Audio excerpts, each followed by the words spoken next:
বাড়িতে থাকা খুব সহজ কিছু উপকরণ দিয়ে এই রকম একটা সুজির স্ন্যাক্স তোমরাও বানিয়ে নিতে পারবে। দেখেই বুঝতে পারছো ঠিক কতটা ক্রাঞ্চি হয়েছিল স্ন্যাক্সটা। খুব সহজভাবেই বানিয়ে নিয়েছিলাম।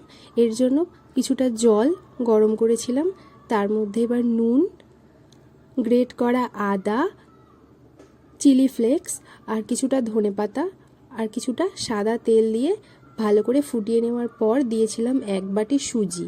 সুজিটা এবার আস্তে আস্তে মিশিয়ে নিয়েছিলাম। একটু সময় নিয়ে মেশাতে হবে, নাহলে সুজিটা কিন্তু দলা পাকিয়ে যাবে। এবার ঢাকনা দিয়ে ঢেকে যতক্ষণ না জলটা পুরোপুরিভাবে শুকিয়ে যাচ্ছে ততক্ষণ অপেক্ষা করেছি। এবার ঢাকনা খুলে দেখো পুরোপুরি জলটা শুকিয়ে গেছে। এবার তাওয়া থেকে একটা থালায় ঢেলে নিয়ে ঠান্ডা করে লুচির জন্য যেমন ছোট ছোট গোল্লা করে সেই রকম গোল্লা করে হাতে কিছুটা চেপে নিয়ে আঙুল দিয়ে মাঝখানে এরকম একটা ছিদ্র করে নিলেই এরকম একটা সুন্দর শেপ হয়ে যাবে।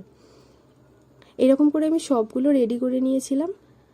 1 প্যাকেট সুজিতে আমার এতগুলো স্ন্যাক্স হয়েছিল। এবার কড়াইতে তেল গরম করে নিয়ে একটা একটা করে দিয়ে উল্টে ভালো করে লাল লাল করে ভেজে নিলেই তৈরি হয়ে যাবে সুন্দর একটি স্ন্যাক্স। চা বা কফি যা কিছুর সাথেই সার্ভ করতে পারো।